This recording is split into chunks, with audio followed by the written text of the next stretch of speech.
there's a harsh reality that most people don't prepare you for. When you cut off a narcissist, the nightmare doesn't end. It actually begins. To them, your silence isn't just a farewell, it's rebellion. It's an act of defiance, a direct strike at the fragile ego they've constructed through illusion and manipulation. You might think you're simply walking away from a toxic situation, but what you're really doing is tearing apart a psychological framework, one that conditioned you to question your feelings, apologize for things you never did, and stay quiet even as your soul cried out. But be ready, because the moment you go silent, they begin to shout. When you walk away, they come chasing, not because of love, but because the loss of control enrages them. That's exactly why, in today's video, we're exploring the twisted, calculated stages that unfold once you go no contact with a narcissist. Not to frighten you, but to equip you with the clarity and courage needed to never turn back. If you've ever been on the receiving end of emotional manipulation, hit that subscribe button and stay with me until the very end. Because it's only when you understand what happens in that silence that you can truly reclaim your freedom. After cutting ties with a narcissist, you might expect a calm silence, a pause, maybe even a bit of peace to regroup. But what usually comes first is chaos, and that's what very few people are prepared for. In a healthy relationship, someone leaving may bring sadness, reflection, or even closure. But for a narcissist, your departure feels like an insult, a full-blown assault on the illusion of control they carefully constructed through lies, coercion, and domination. Dr. Ramani Durvasula, a renowned expert on narcissistic personality disorder, puts it plainly. Narcissists don't grieve the loss of you, they grieve the loss of control over you. They don't miss you. They miss the emotional power they held by manipulating your reactions, your self-worth, your very sense of reality. Walking away doesn't merely end a relationship, it cuts off their power source. And that's when the storm begins. The texts, the calls, the pleading, the promises, even spiritual manipulation and love bombing. But you must resist. As Dr. Ramani warns, they'll say whatever it takes to lure you back. Not because they've changed, but because their cycle has been disrupted.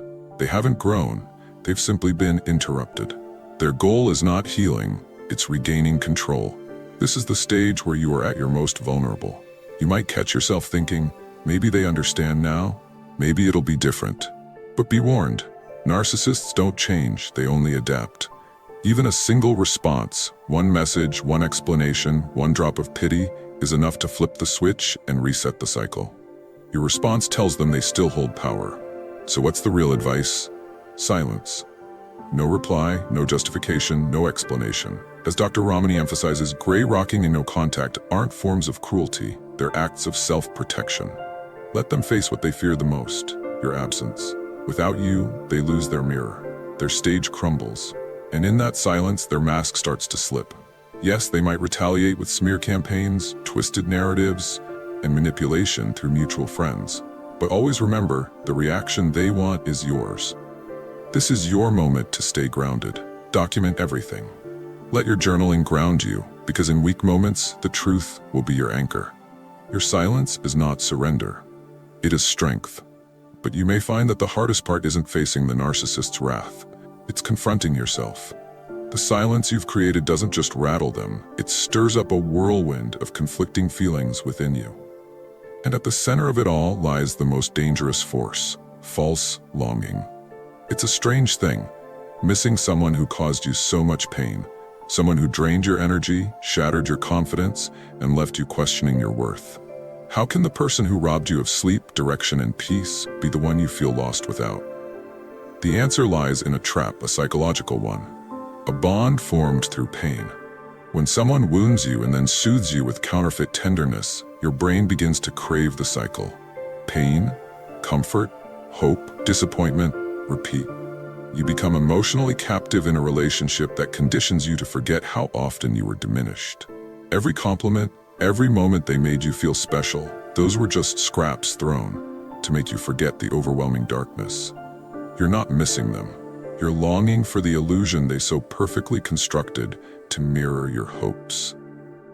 That longing is not just a fleeting emotion, it's the aftershock of long-term manipulation, where love morphs into control and connection gets replaced with dependency.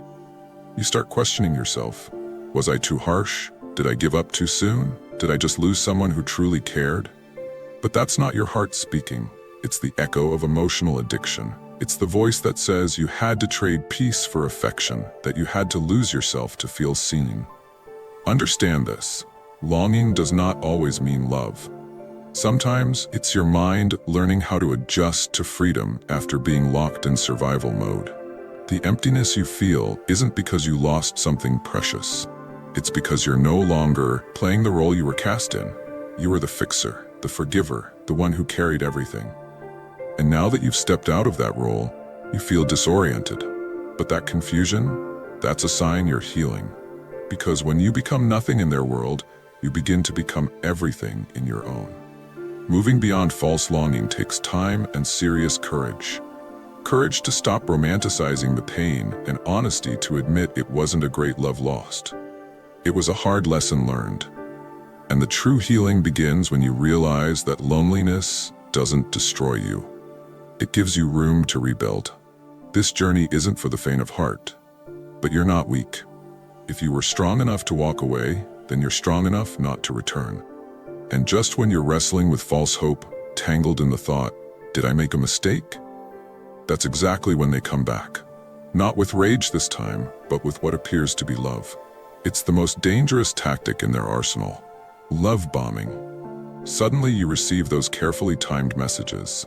I've been thinking about you. You were the only one who really understood me. Nothing makes sense without you. They'll bring up cherished memories, strategically selecting the ones that warm your heart. And if you're still in the process of healing, your heart might flutter. You might think, maybe this time they've changed. But pause, breathe. This is not a redemption arc, it's a manipulation strategy. Remember why you left. It wasn't because you were cold. It was because you were drained by the lies, the manipulation, and the cycle that kept spinning. They know that cycle. They know your vulnerabilities, and they aim for them with surgical precision. This is the moment you must be stronger than ever. Because love bombing is not about genuine emotion. It's confusion disguised as affection. It's that whisper in your head. What if they really changed? It's guilt wrapped in sugar, making you question your boundaries. But here's the truth. You owe no one your return. No one has the right to weaponize love to wound you. You already gave everything. You don't owe another round of pain. The pattern is predictable. They come back, they promise, you soften, they regain control, and you lose yourself again. The cycle doesn't change, just the mask does. And each time you go back, the damage runs deeper, not just to your heart, but to your trust in yourself. That's why maintaining distance isn't weakness, it's wisdom. It's your quiet declaration, I no longer respond to words. I need actions. And if there are no actions, then the path remains closed. People who truly love you don't make you question your value. They don't come back only to put you back into the role of the broken one. Eventually, love bombing stops working, and when they see that you're not reacting, they switch tactics again. This time, they lean into rage, smears, and lies. That's when you know you're winning. Because if they can't control you with love, they'll try to control you with fear. But fear doesn't hold power over you anymore. You've walked away, and this time, you're not turning back. When the love bombing fails and your silence no longer sparks the reaction they counted on, they don't retreat. They shift tactics. What comes next is the silent war, a quieter, more sinister phase where they no longer try to win you back directly, but instead begin crafting a narrative where they're the victim and you are the villain. They won't tell others that you walked away to find peace, that you were emotionally suffocated, manipulated, and made to question your self-worth. No, what they'll share instead is a distorted version of events. They'll go to mutual friends, family members, even coworkers, and sprinkle seeds of doubt, not with blatant lies, but with vague insinuations. She's really changed lately. I tried my best, but he pushed me away. There are things I can't discuss, but I'm worried about them. And soon you'll feel the shift. People pull away. Some stop replying to your messages. Others look at you differently. Worst of all, the ones you trusted most may now fall into silence when you need them the most. You'll feel tempted to defend yourself, to set the record straight, to shout your truth. But pause. That's exactly what they want. They want your reaction.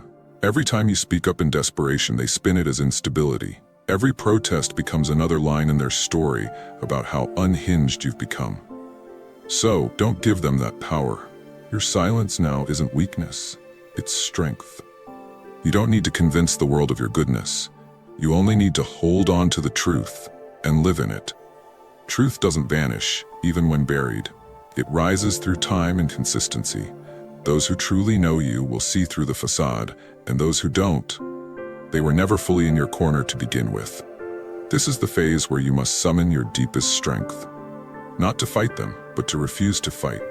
Don't be pulled into the chaos they've so carefully orchestrated. Don't allow your hard-earned peace to be shattered by their desperation. You don't need to prove your worth. You don't have to justify your exit. All you need is to live honestly, with integrity, and in freedom. Because when you no longer meet their manipulation with love, anger, or fear, you step out of the role they wrote for you. And that is the most powerful revenge of all. You might think, after all the silence, the distance, and the refusal to engage, they'll finally let go. But for a narcissist, losing control doesn't signal surrender. It simply signals a need to find a new way in. That's when they enter their most chilling phase, quiet presence. They stop calling, stop texting, stop pleading. Instead, they begin to observe you from a distance. You start to see them accidentally appear at the same coffee shop, the same gym, the same route you take to work. Not because they miss you, but because they want you to miss them. They don't have to say a word. Their carefully crafted indifference, their sudden reappearances, it's all calculated to make you doubt yourself again. This form of psychological intrusion is hard to explain to others. On the surface, it appears innocent, coincidental even. But your body knows the truth. Your heart races, your stomach tightens, your mind spins. You start to wonder, am I imagining this? Are they really watching me? And that's exactly the trap. They want you doubting your own instincts again. You begin to rationalize your anxiety, to question your own discomfort, instead of trusting your inner knowing. But make no mistake, they know where you are. They follow your social media, they use fake profiles, they even reach out to your friends by accident. They haunt your life from just beyond the boundary, like a ghost that refuses to be forgotten. This isn't chance. It's stalking, masked in calculated stillness. And it isn't about winning you back, it's about unsettling your peace. They want to take your freedom and fill it with shadows until you begin shrinking. You stop visiting your favorite spots. You post less, you smile less, you live more cautiously as though they're still watching because they are. That's how they reestablish control without ever touching you. But this time you're different. This time you're wiser. You no longer mistake their silence for closure. You recognize it for what it is, a tactic. And now, you need tactics of your own. Stay composed. Document every repeated encounter. Limit what you share about your whereabouts. Alter your routines. But most importantly, don't let them rent space in your mind any longer. You've fought too hard for this peace. Don't let a few strategic stares make you forget. You are the one who left. You are the one living freely. And most importantly, you are no longer afraid. When your silence doesn't trigger them, when your distance doesn't pull you back in, they make their next move. They flaunt a new relationship. Suddenly they're posting photos, laughing, holding hands with someone else. Just days or weeks after you left, they seem to have moved on. You see captions like "finally found real love" or "peace is real." Don't be fooled. This isn't love, it's performance, and the audience is you. The intent isn't happiness, it's your hurt. They don't need a new partner. They need you to see that you've been replaced. Not just replaced, but effortlessly so. And what do you feel? Pain, shame, rage. You start questioning everything. Was any of it real? Was I never enough? Was it all my fault? Stop. That's not truth talking. It's the manipulation, this time wearing prettier packaging. Narcissists don't love, they attach. They seek admiration, attention, and emotional supply. This new love isn't a soulmate. It's just a new actor in an old script. Someone who hasn't yet seen behind the mask. Someone who will, eventually, go through the same cycle you fought to escape. You know how it begins: admiration, charm, love. You know how it ends: confusion, pain, emptiness. And yes, it's painful to watch. But you're not in that trap anymore. Don't let filtered photos or poetic captions make you forget who you are. You haven't been replaced because you were never just a replaceable piece. What you brought to the table can't be replicated. You don't fit their script anymore because you woke up. You said no. You became unmanageable. And to a narcissist, that makes you useless. So they need someone new, not better, just unaware. They're not building love, they're building a stage. And you're not in the audience anymore. Let them perform. You live. Live without roles, without proving anything. Live in truth, in freedom, the same freedom you fought to reclaim. After all the games, all the manipulation, all the subtle battles for control, what's left inside of you isn't just emotional bruising. It's a buildup of toxic residue, accumulated over the course of a reality that never quite felt real. You've lived for too long in a distorted world, one where you had to suppress your truth just to feel loved, where silence was survival, and where over time you forgot the sound of your own voice. That's why the next phase isn't about pretending everything is fine. It's about emotional detox, a full clearing of everything they left behind inside you. And no, this isn't about sitting cross-legged for 5 minutes of meditation and calling it healing. It's not about whispering "it's over" when your chest still tightens at the sound of their name. Real detox happens slowly, day by day, thought by thought, memory by memory. It means dragging those suppressed wounds into the light, not to dwell on them, but to truly allow them to heal. You'll have to meet yourself face to face, without filters, without defense mechanisms. That silence you now live in, it can become addictive. You've been conditioned to survive chaos, to exist in constant reaction. So when the noise stops, when no one is pulling your strings anymore, it's no surprise that it feels empty. But don't fear the emptiness. That void isn't the end, it's the beginning. This is your sacred space, the moment you begin to sweep your inner world clean. Write out the things you endured. Get specific. Name what you tolerated and ask yourself why. Start identifying the false beliefs that were planted through pain. What's actually true? What parts of me were shaped by their control? This is also your time to start rebuilding trust, not with them, but with your own emotions. They once told you that you were too sensitive, too dramatic, too much. But now your work is to start believing yourself again. What do you feel? What do you need? What brings you peace? Create room for that peace. Go for walks without your phone. Write without censoring your thoughts. Cry without apologizing for it. Let yourself feel, honestly and fully. And then, piece by piece, your real self begins to come back. Not the edited version of you that made everyone else comfortable. The true you. Grounded, whole, unapologetic. This version carries strong boundaries and a fierce, unwavering heart. You're not going back to the person you were before them. You're becoming someone even stronger. And here's the most powerful truth. You don't need them to witness your healing. You don't need their validation to know you've made it. You only need your own voice, your own awareness, your own truth. The fact that you didn't give up on yourself, even when everything around you was falling apart, that's what makes this healing sacred. Rebirth isn't a one-time spark. It's slow, it's deliberate, and it's made up of tiny victories. Every decision to live honestly. Every whisper of "I deserve more." Every time you choose peace over chaos, that's the evidence that you are healing. Because in the end, real freedom doesn't begin when someone else finally understands you. It begins the moment you decide to come back home to yourself. And rebirth? It doesn't arrive with fireworks. It isn't some grand cinematic moment where everything changes at once. No, rebirth happens quietly, gradually. It begins as you start letting go of everything that no longer belongs to you. Those illusions, those beliefs shaped by hurt instead of truth, those emotional chains that kept you small. After you faced your emptiness and no longer rely on someone else to fill it, something shifts. You begin to realize what used to terrify you, loneliness, is actually sacred. It's not a void to fear. It's space. Space where you meet the parts of you that were buried under someone else's story. You stop trying to become someone you're not just to be accepted. You no longer seek approval from those who harmed you. You learn to move through the world without asking for permission. You're no longer the broken survivor. You are the conscious soul, fully awake, completely whole. This rebirth doesn't demand that you erase your past. It only asks that you stop being defined by it. You don't have to deny what hurt you. You just stop carrying its weight. You bring the wisdom with you, not the wounds. And one day, without warning, you'll realize you're no longer triggered by their name. You no longer flinch at their presence in your memories. You don't look back in fear. You look back with clarity, even gratitude for the strength you uncovered in your own healing. That's when you stop living on defense. You begin to live in light, not to prove anything, not to win anyone back, but simply because you know you deserve to live free. You set boundaries without guilt. You say no without needing to explain.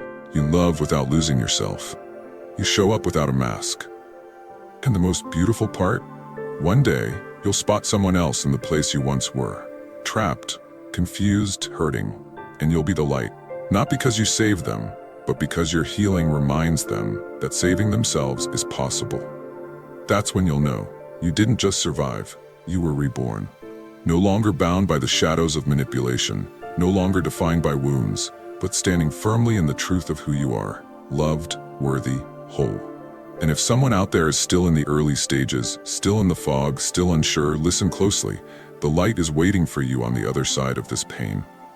And not only will you walk through it, you'll rise. So, what really happens when you finally cut ties with a narcissist? It's not peace.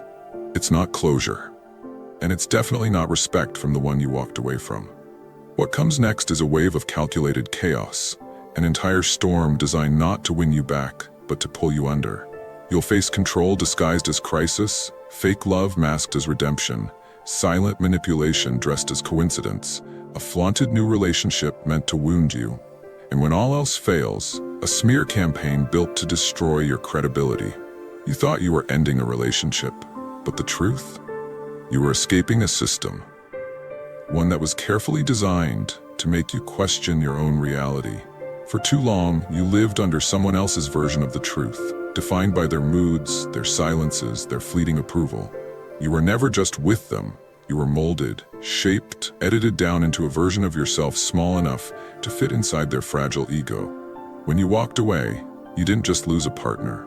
You lost the role you were forced to play in their world. And yes, there will be emptiness. There will be days where you sit in silence and wonder, who am I now that no one is controlling me? But in that silence, real life begins. A life without old scripts, without surviving through reaction, without shaping yourself to keep someone else comfortable. It's just you now, and the sacred pieces of your soul that are finally rising back to the surface. You'll start to stand tall without needing to explain yourself. You'll love yourself without guilt. You'll begin rebuilding trust, brick by brick, with the one person who truly matters, you. And then one day, you'll stop asking, what do they think of me? And instead you'll ask, what do I think of myself? That shift, that's not just healing, it's rebirth. Because you didn't just survive them. You shed a version of yourself you never chose. And now you're living proof that no matter how deeply someone tried to break you, they couldn't destroy you, not completely. Because somewhere inside, even in the darkest hours, a single seed of truth survived. And that seed, that's all you needed. If you're sitting in the aftermath right now, surrounded by ruins and echoes of who you used to be, unsure where to begin, let me say this to you clearly. You are not crazy. You are not broken. And you are absolutely not alone. You are a soul who gave too much for too long and is now learning to give some of that love back to yourself. The path ahead won't be easy. Some days, you'll want to go back. Not because you forgot what they did, but because you forgot who you were before they came. But each time you choose silence over reaction, self-worth over begging, healing over history, you are reclaiming your destiny. And here's the most powerful truth of all. You don't need the approval of the person who shattered you in order to become whole again. All you need is one quiet, defiant belief. I deserve better. And from that belief, everything changes. That's the moment you stop being a victim. That's when you become the aware one, the healed one, the person who can look in the mirror and finally fully smile. Not because someone told you to, but because you believe in the person staring back. So if this message found you in the middle of your own unraveling, drop a comment below, share your story. Let this space be your mirror, your reminder that healing is possible.